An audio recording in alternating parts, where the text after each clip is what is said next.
Hi, it's Shannon Port, and I welcome you. Hi, it's Shannon Port, and I welcome you to the Art of the Feminine podcast. Um, I wasn't sure if it started. I just looked up, and we might have done a double start, but welcome. It is today is Black Friday, and it is the day after Thanksgiving holiday in the United States.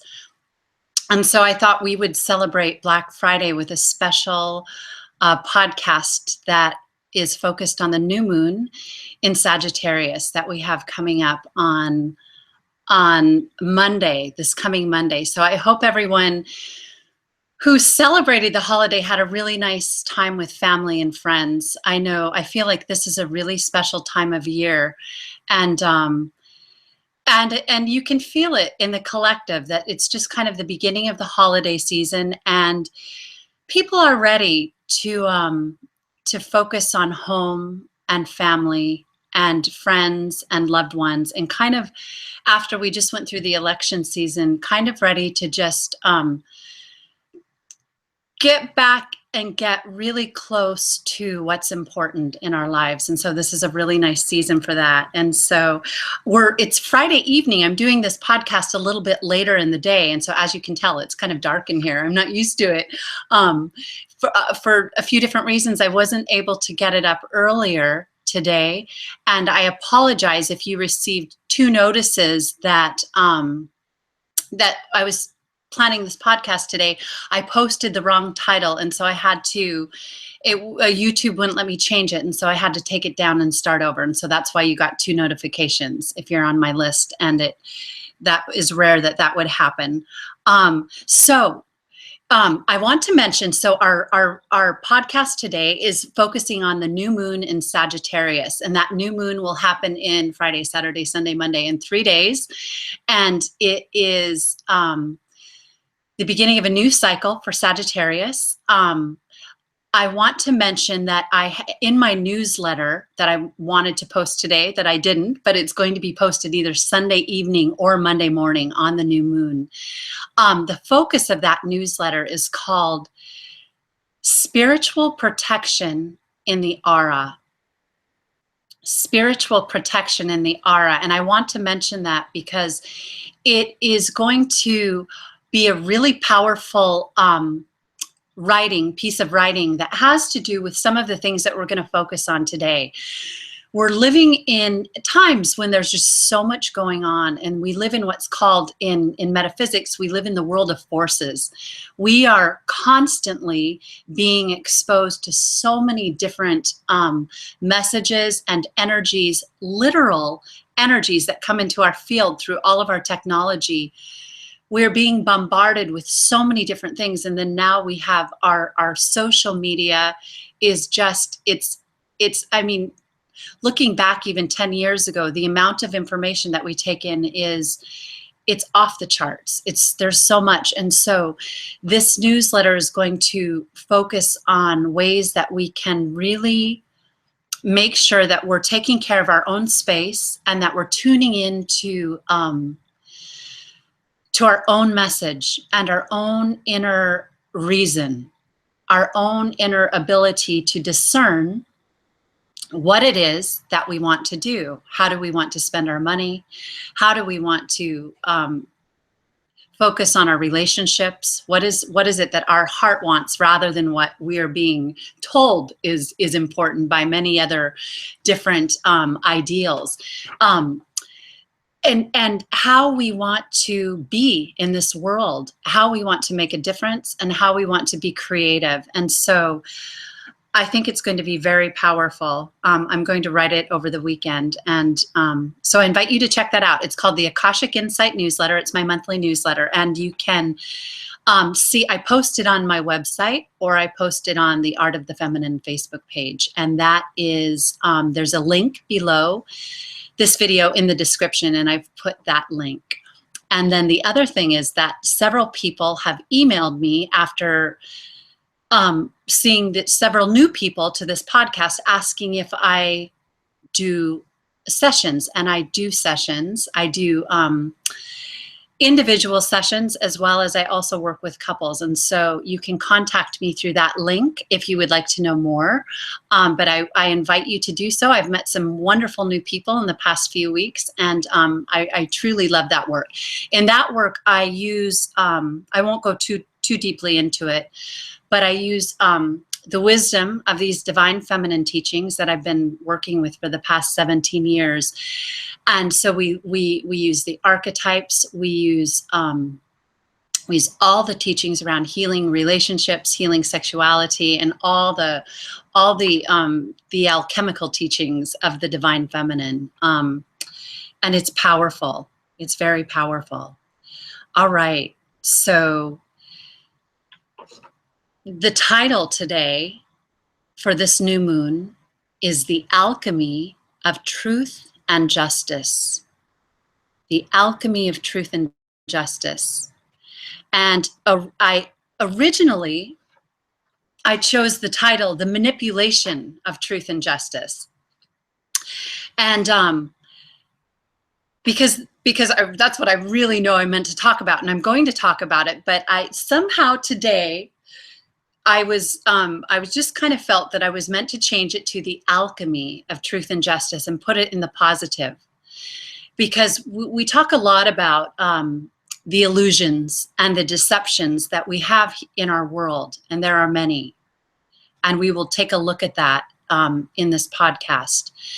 But the truth about Sagittarius is that Sagittarius is about alchemy. It's so about alchemy. I can't wait to get into it deeper. The archetype of Sagittarius in the divine archetypes is temperance, which is also known as art or alchemy, temperance. And so that archetype, it's key 14 in the major arcana, and it represents our own verification. The esoteric meaning is verification. It represents our own path of initiation in this world, and it represents how we work with both our light and our dark. So 2 podcasts ago, we looked at the archetype of Scorpio and the archetype of looking deep within to understand the power that is buried within our own darkness, within our own being. And so Scorpio comes right before Sagittarius. Now we're in the cycle of Sagittarius. The next stage of that is understanding. So Scorpio's water, so we're going down into the depths and looking at the darkness. Sagittarius is about realizing it and now being able to actually work with it, do the alchemy. It represents verification, which means that we have to take responsibility for everything in our life. It means that everything that we say, everything that we think, everything that we feel, all of our actions are karma, meaning they create an alchemy. And so it represents movement, because we have to move in order to alchemize. And so our life, the very thing that we call our own individual creation, is the platform for our alchemy and our spiritual development. And so it's such a beautiful thing. Each and every one of us are a divine and sacred container for alchemy. And so that also goes along with spiritual protection in the aura and the auric field, because around our being, around this beautiful body that we have is an electromagnetic field that can even be measured and seen with scientific tools. We know that there is a field of light and energy around our body, and that is the container for our alchemy, and we are responsible for commanding that space. And so Sagittarius is all about that. Spiritual protection in the auric field will also address very specific ways in which we can do that. So I wanted to keep this really simple, but I have to be honest, a lot of new things were correspondences came together right before the video. So I'm going to just follow it and see where I'm meant to go. All right. Oh, yes. Okay. So I, okay. So manipulation of truth and justice. So recently, a couple nights ago, and I watch these kinds of videos all the time, but it's been a while. And my son's really into them. He's very into how the mind works and how you can fool, and how you can, and magic. Basically, it's magic. It's magic. It's where we place our attention, and what goes on within our subconscious mind and our conscious mind is magic, because it's illusions and our attention and our focus. So depending on what we focus on, what we're looking at, we are either going to see what the magician is really doing, or we're not going to see it. So that all great magicians are masters of distraction. They know how to work your consciousness. They know more than you do where you're going to look. They know what will move you emotionally so that your attention goes in one way, and then they do their magic. This is so connected with what we're talking about at the Sagittarius new moon. The Sagittarius new moon is happening at 7 degrees Sagittarius. It's being squared by Neptune. Neptune will be at 9 degrees in Pisces. And so if any of you are joining me today for the first time, I work with the archetypes, the divine archetypes of the major arcana, and have spent many years with those archetypes. And I have kind of created a way of looking at astrology through those archetypes. So it's not traditional astrology, but it's astrology, and it's more than astrology. We're looking at the collective consciousness of the human race right now and what's happening on the world stage. So it blends a lot of different things. But as I've said before, I also am very aware of traditional astrology and have studied that too for quite a while now. So this video, it was wonderful, and I can't remember the name of it, but it was so aligned with what I already have been working with in working with the archetypes. And it's really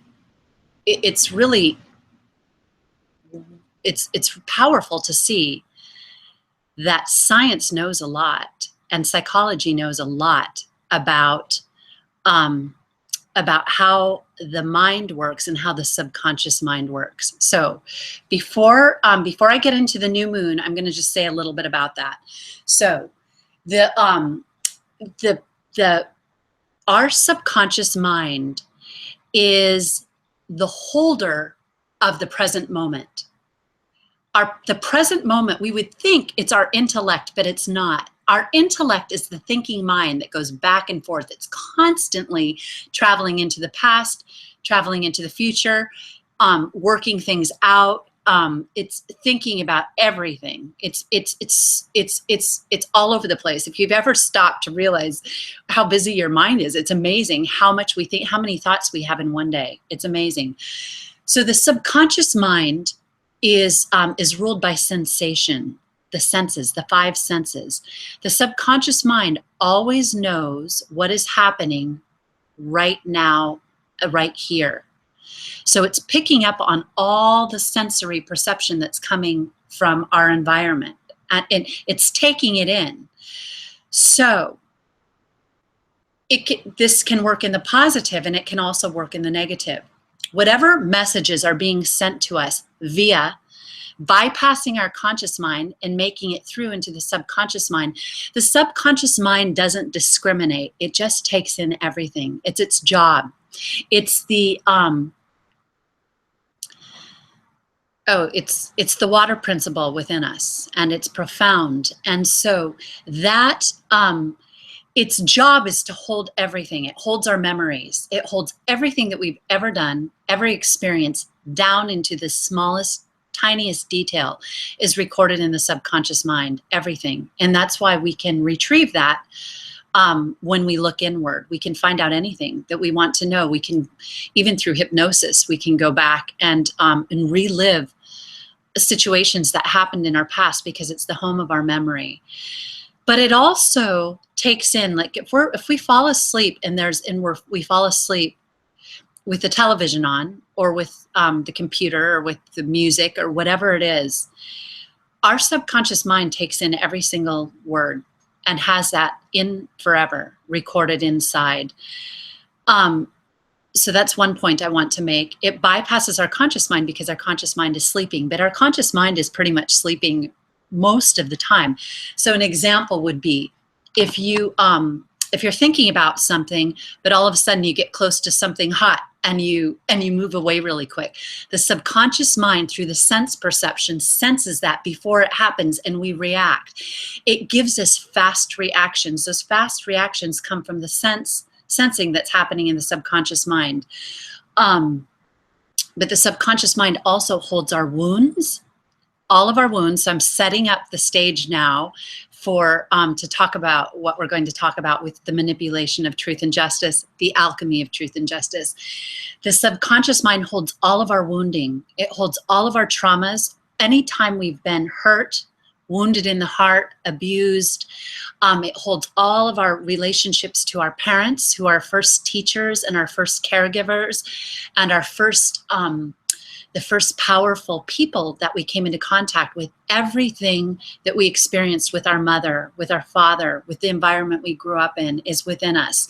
If it was painful, it's in the category of the wound. If it was in a certain region of the subconscious mind, if it was pleasure, if it gave us pleasure, it gets stored in another area where we remember what feels good, what tastes good, what looks good.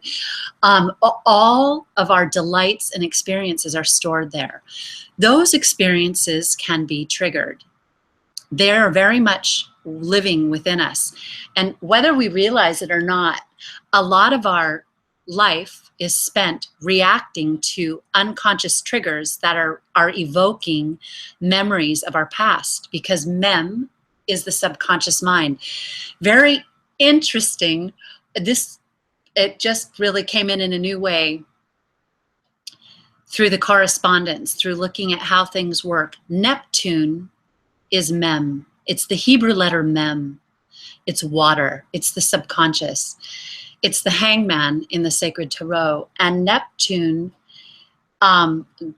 is the ruler of that archetype. And so it's water, the Hebrew letter mem, being that region of our consciousness that is subconsciousness. And so Neptune is squaring this new moon. Make a note of that. Neptune squaring the Sagittarius new moon shows that it's going to be connected to our subconscious. Now, the subconscious mind, remember, can be triggered, it can be manipulated, it can be controlled. Whenever any kind of mind control or magic takes place, it happens through our subconscious mind. It happens through feeding our conscious mind one thing and our subconscious mind another thing. All right. I want to say one more thing that I saw, that I thought, this is just, it's amazing that our subconscious mind is so brilliant that it knows when we see a face. If that person, in a fraction of a second, it knows if we are going to be in a relationship, a love relationship with that person. It knows if that person will be an enemy or an adversary, because we have this divine blueprint within us. And each one of us is an individual container for alchemy. So we have our own individual blueprint made up of all of our experiences. So by facial recognition, we recognize a face that triggers an exact match within us that then makes us, let's say we're walking down the street and we get a glimpse of somebody, but we're thinking about something because our conscious mind is, of course, busy. But then all of a sudden our senses, as I'm acting this out, senses, even if it's a glimpse of somebody, but they keep going. But we know it's that fast. And this video was touching on that our recognition of a human being who's going to play a key role in our life is like that. It happens so quick. And then what happens is our subconscious mind will do everything to make us get to that person until we live out our destiny with that person or our karma with that person. It's powerful. It's powerful to know that. So we could go on and on and on with many more examples, but all right, where shall we go from here? So let's talk about the fact that Sagittarius on the wheel is opposite Gemini. Gemini, Sagittarius is an air sign, or is it fire sign? So fire, for all that alchemy, and Gemini is an air sign, and Gemini is the sign of the lovers. It represents the alchemy that happens between two polarities, and so we have the sign of alchemy, Sagittarius, across from the lovers, the sign of the alchemy between the masculine and feminine,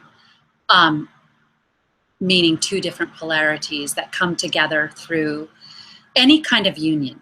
It can be sexual, and it's highly, highly sexual, but the merging of two polarities happens in everything we do. Our whole existence is alchemy and is union. Everything.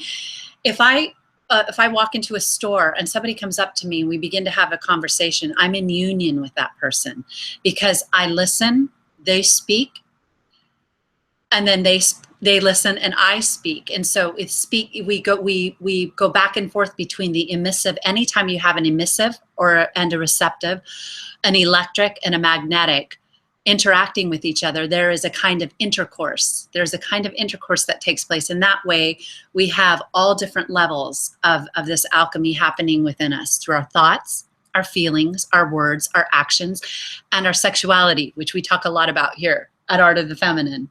And we've done many, many, many calls on 1 year in 2015. The theme of this podcast was the new human sexual paradigm. And we spent the whole year talking about the alchemy that happens in sexuality.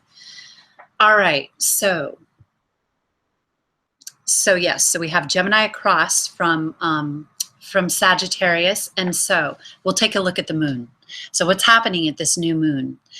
So at this new moon, we have the new moon at 7 degrees Sagittarius. And right at the very same degree is the goddess Juno, the goddess asteroid Juno. Now Juno, first of all, 7 is her number. And we're at 7 degrees. Juno was married to Jupiter. Jupiter is the ruler of Sagittarius. Juno is the goddess of power, as she's high goddess of women and the feminine, but also the goddess of equality in relationships. And she has a fierce, fierce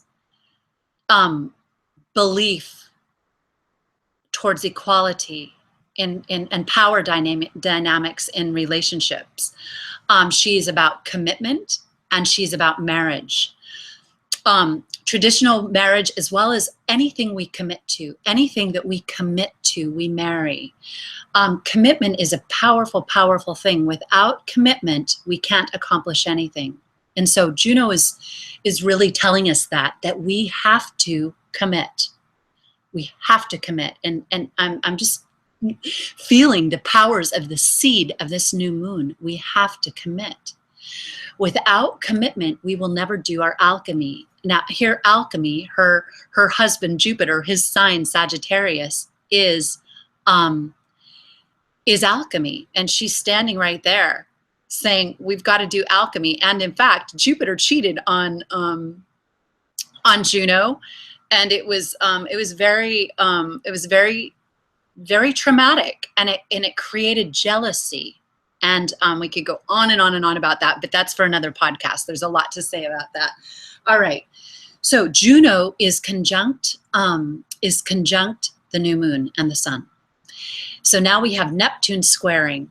So we could look at it as there's going to be illusions, and there have been illusions all year, all this whole cycle. But to be more specific, this world and I'm backing this up with science now. I just told you about the video that I watched, but we know this. We know this through the deeper level of the teachings. This world is filled with illusions, it's filled with deception, and it's filled with manipulation.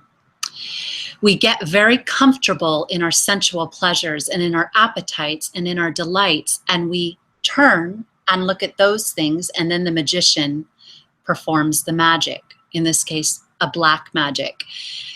We are being asked to really, really stand back and work from both the subconscious and the conscious mind to understand our reality. The archetype temperance is about the pouring back and forth to find the right mixture. It's the archetype of alchemy, of the light and the dark, of the subconscious and the conscious mind. It means we have to have a relationship with both. We've pushed down the subconscious mind. The subconscious mind gets we talk about it. It comes up in various ways, but to know thyself, we have to know our subconscious mind, but we have to discern, because we don't want to just dive into the dark. We have a lot of dark in our subconscious mind because we carry a lot of experiences, and it's not about reliving any kind of trauma. We don't have to keep reliving these things over and over if there's experiences that have harmed us. But we need to know what our triggers are, what our wounds are, and what our blocks are. We have to get really familiar with those things. And we have to get more attuned to our sense perception in the moment. In any given moment, if we stop thinking and we tune in to our inner body, and this is in all of the Eastern teachings, we tune into our inner body and ask ourselves, what am I feeling right now? What am I feeling? What am I sensing? And remember, sensing and feeling are different things. Feeling is talking about the deep feelings of the heart. The emotional quality that we place on any experience is a feeling. The sensing is what we bring through the five senses. If we're cold, if we're hot, if we feel fear, if we know we're in danger, we know. When we're tuned in, we know when something's about to happen. We know when someone's about to call us. We know when, and I have countless examples of this in my life when something really big was about to happen, and I clearly knew it right before it happened. And many, many people are connected in this way. But our subconscious mind is asking us for more recognition. And so this past year, we had the Saturn-Neptune square going on all year. Saturn and Neptune. So Neptune is the archetype of illusions, deception, manipulation, but it's also the archetype of high art, the high art, which in my opinion is alchemy. The real art as artists that we have come to do is alchemy. We do our inner alchemy by creating in the world of 3D, in the manifest world.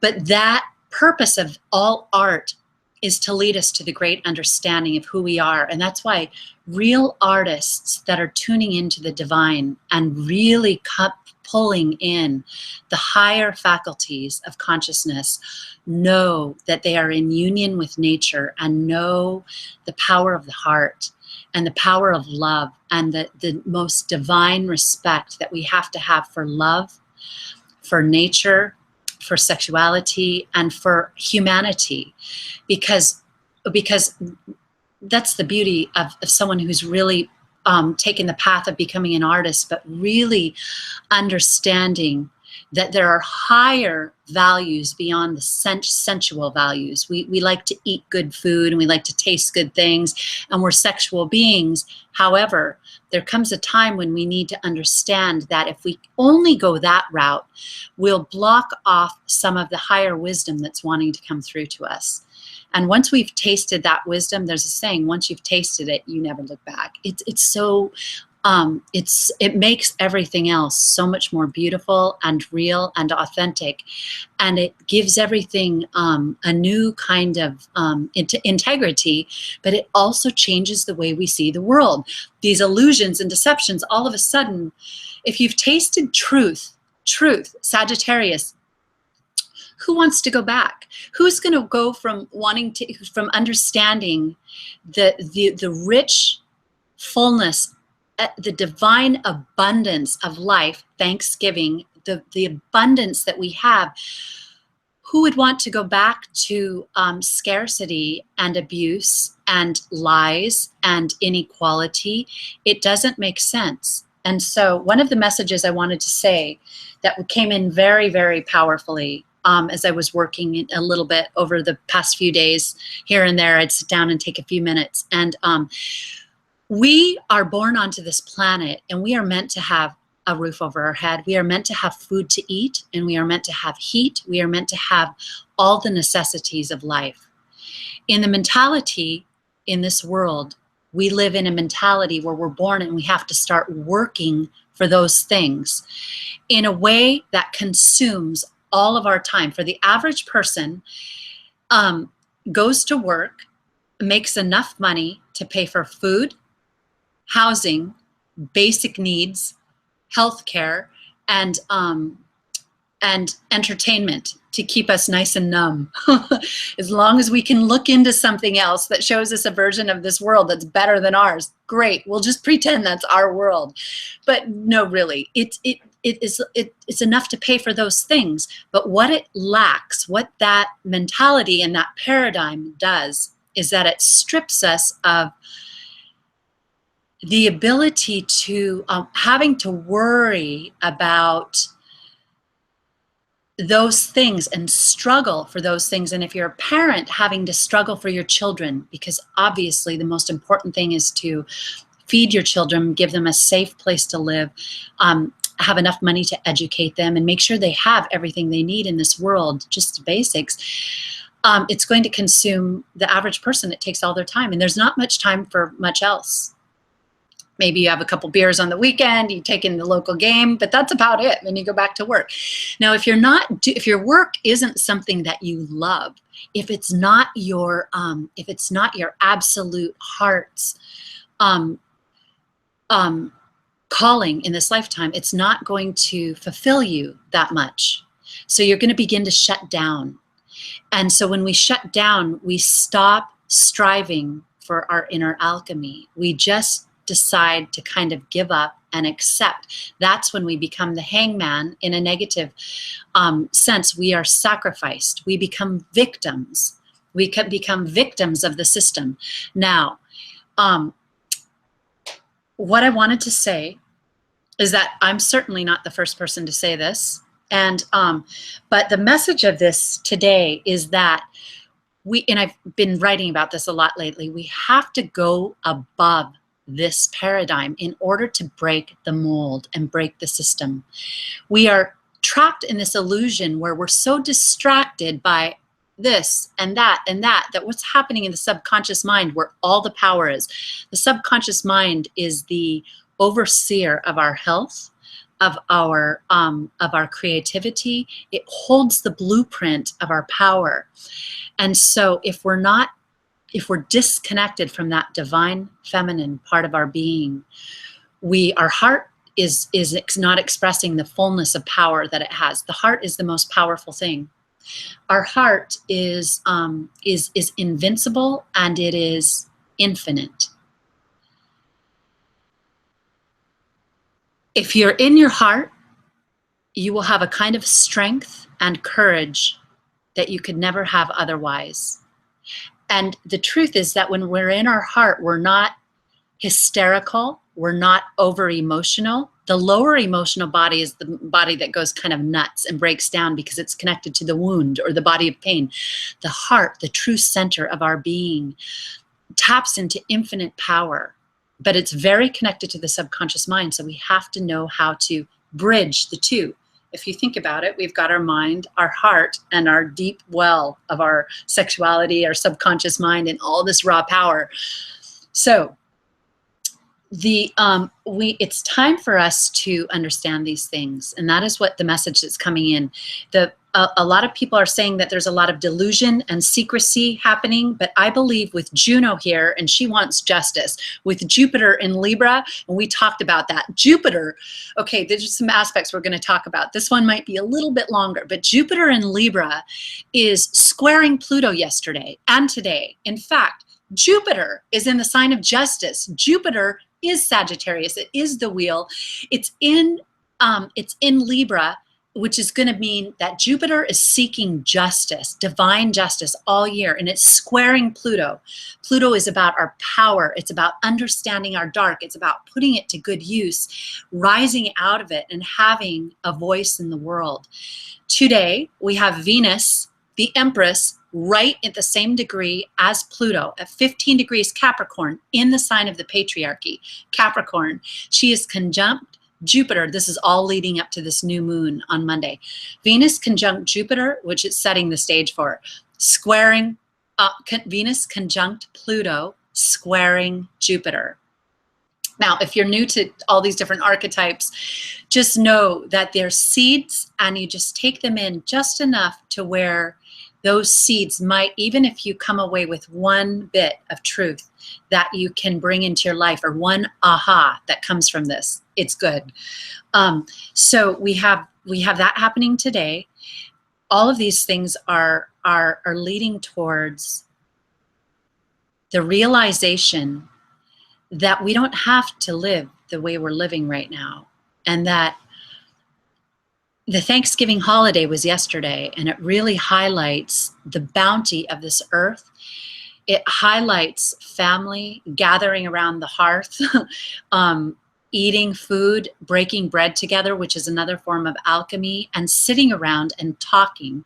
Isn't it funny that we have Black Friday, a form of black magic, right after Thanksgiving? And I'm wearing black today. I just realized that, but it's maybe it was subconscious, probably subconsciously. So it's Black Friday. Black Friday is the day that everyone goes out and buys, spends. I think it's one of the biggest days all year for our economy. It's not that buying is bad. And the truth is that a lot of people that you see in those lines and that are waiting to buy things, that's the one day of year. I've known people who have told me, so you should never make fun of people waiting in lines at Black Friday. And because I've been told by people I've worked with that was the one day of year that their family could afford a TV or could afford a computer. I mean, it's unfortunate that some people do wait all year to get some of the basic necessities. And that shows the difference between the haves and the have-nots in our world.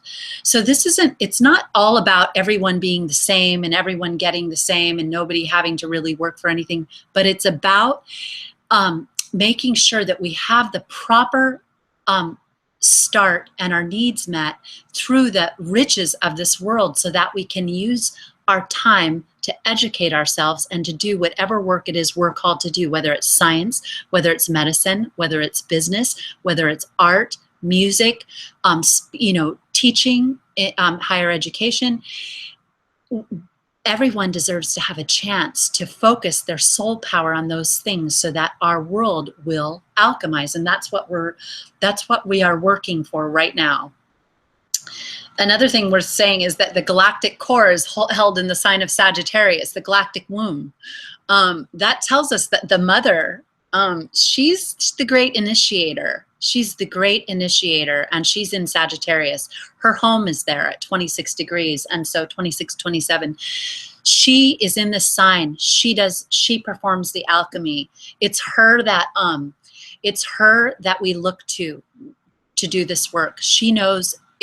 This is coming through the perspective of the divine feminine wisdom that I work with. And my work is that she's the great initiator, and she works through the spirit, she works through the divine mother, and she works through the earth.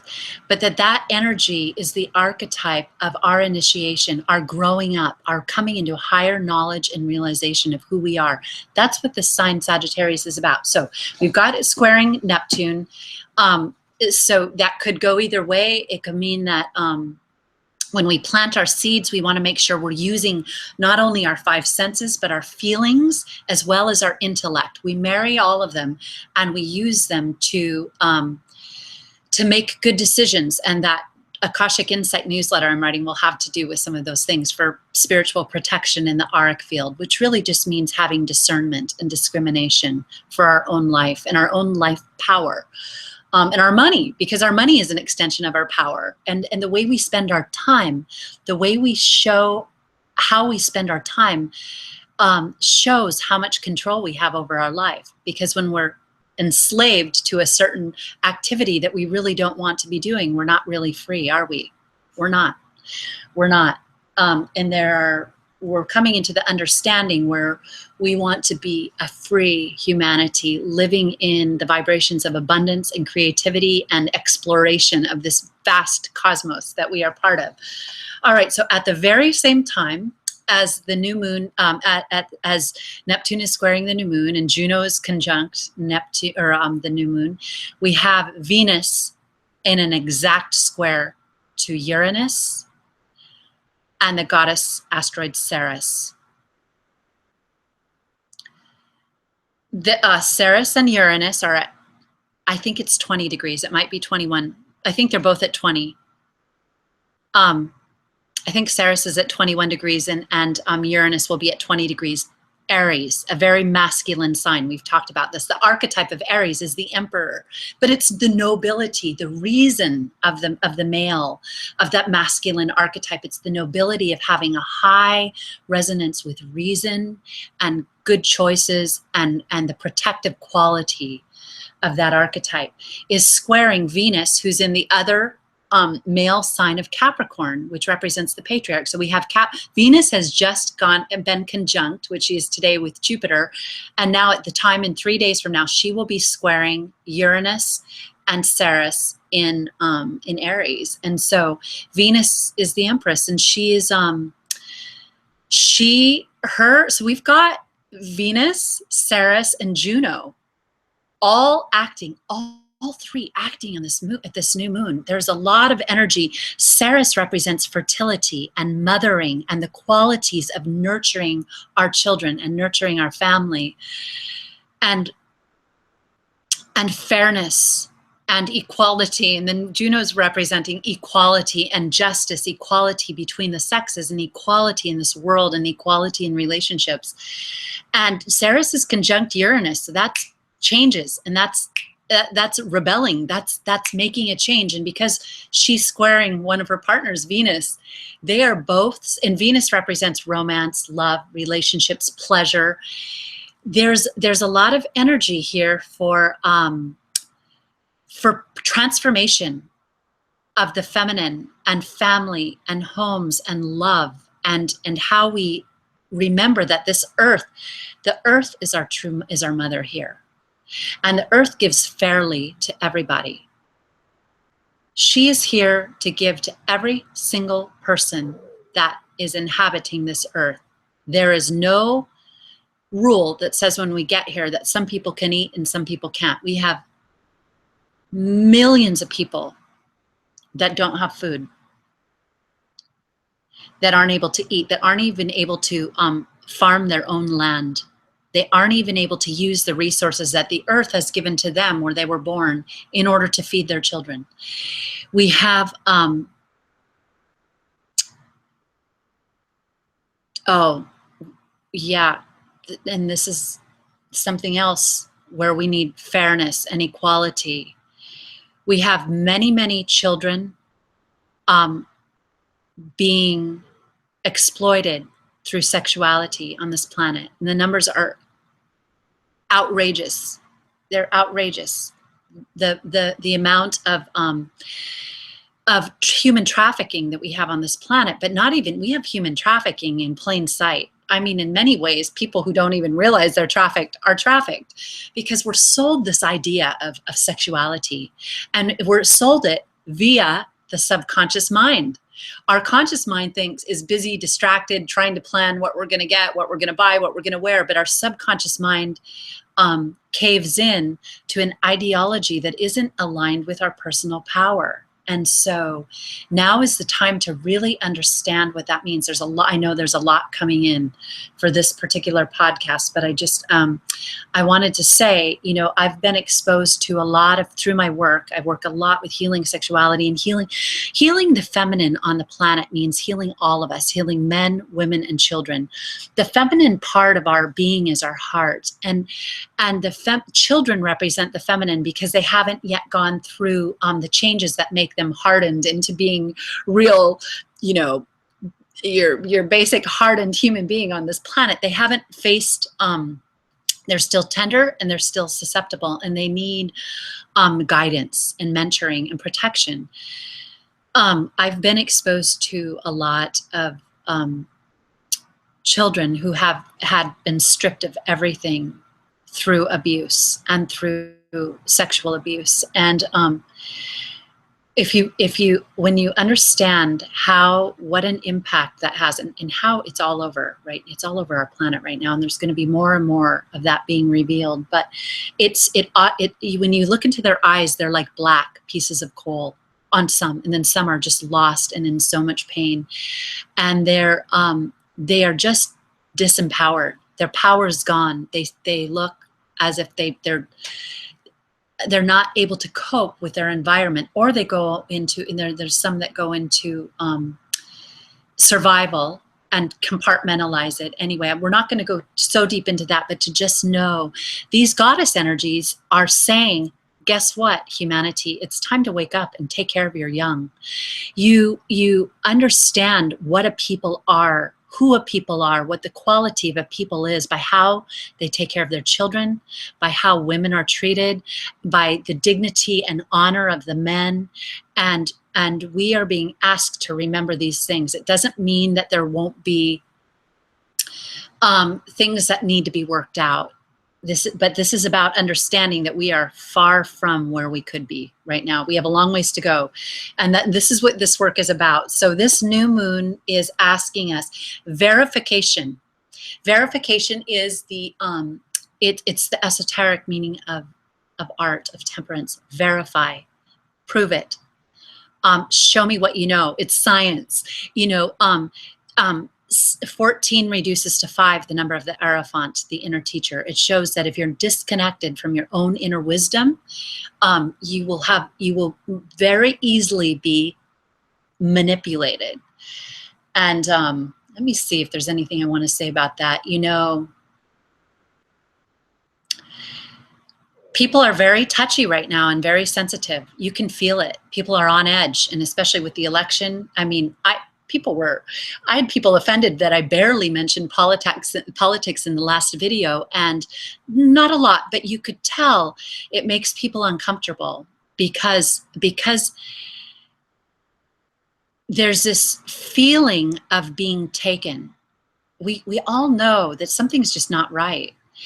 And so it makes people edgy, and it makes people turn away and want to medicate or just be in denial, or it makes people act from the lower emotional body where they just get in a groove and go with it. So from the point of view of this work, I invite you to stand back and to take a close look at what you're seeing and ask yourself, what is the real story here? Look beyond what you're seeing, because what you're seeing, there's many, many layers back beyond what we actually see. What we see in 3D is the final image. The truth, it's like that game of when you whisper in someone's ear, and by the time it gets to the end of the circle, it's a completely different word. What we see in 3D reality comes from another energy. And so I invite you to look at that and think about some of those things. Let me see.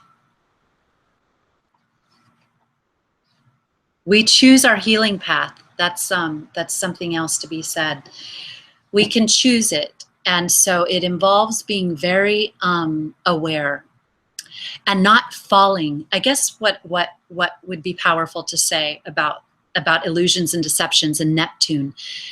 Be careful about falling for things that give you a charge or a trigger. If something triggers you, like, oh, I want to buy that, or oh, I could look better, or oh, it's natural for us to want that, but just begin to notice how we get pulled, how easily it is. Notice you'll be doing something and then you're just like, our human attention is so easy to work with, and those who have become masterful at doing it know that very, very well. Let me tell you, all you have to do is watch a few of these science videos, and it's all there. It's all there. So we can take it back by just remembering that we all have a healing path. We can control what's in our immediate world much more than we realize. And also, I know that the thing I wanted to kind of close out on, all of us have the power to make a difference. Real power and real love is strong, and it's grounded. It just begins to do what it knows. When you have the gnosis and you know you can do something, you might take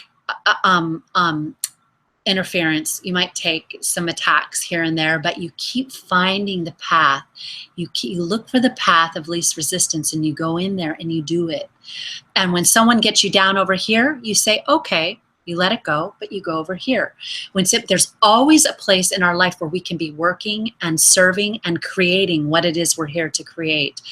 Always. There's always a human being who could use a hug. There's always someone who could use a meal. It doesn't mean, this isn't about our I've just lost the word because I'm not meant to be political right now. This isn't about helping other people so much that they can't do for themselves, but it's about touching hearts. When you touch somebody's heart, it can change their entire life. At the right time, in the right place, when we reach out to another human being, and when we offer kindness, when we offer some clothing, if we have some extra that we're planning to give away anyway, some food, or if we can steer someone, if someone reaches out, we could steer someone towards something that might help them. We can make a huge difference, because this is about all of us understanding the power we have what we need within us, and that's what alchemy is about. But it can only take place within us. We can't expect that when the outer world changes, we'll change.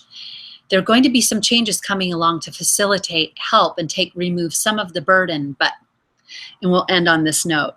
The inner alchemy is still going to be there. From what I have come up with in my work, the inner alchemy is not going anywhere. And in some ways, many people who haven't had to even look at it or face it are going to be looking inward once we have some relief on this earth, and still having to face what it means to have a good relationship, what it means to be in balance in life, what it means to understand our own addictions, what it means to understand the law of give and take, the law of time. There's different things that we're going to be learning how to master in order to fully realize the potential of who we are. So in other words, there's still going to be some work to do, but it's going to be in a kinder arena that we'll be in. And so I'm just going to take a quick look. I think I got through most of the things that had kind of come in. The divine feminine, very big, this new moon, she's got her sign all over it.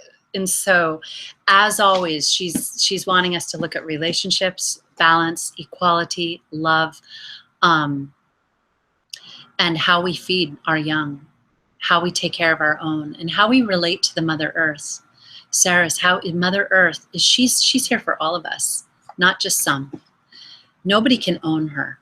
She's a planet, and she's a living being. And just the same way we think we can sell the sexuality of human beings, we've somehow thought that we could sell the divineness of this beautiful earth that we live on. We have to understand things in a way that's more leaves the richness of this planet, so that everybody can access it and has the ability to know that nurturing. And so I'm going to close out for today, and I thank you for being here. Subscribe to the podcast if you like this. We're meeting twice a month. We meet at the new moon cycle and the full moon cycle, and and all of the podcasts are made so you can listen to them even if it's long past that time cycle, because we're talking about themes that are relevant to our lives at all times. And so I wish you so much peace, and may peace be with every individual in their heart on this planet, and may God and Goddess bless every individual on this planet Earth infinitely, and show us all the way that we can be there for ourselves as well as being there for each other. And so until next time, I will see you later and wish you a happy holiday weekend, and I will see you soon in a couple weeks.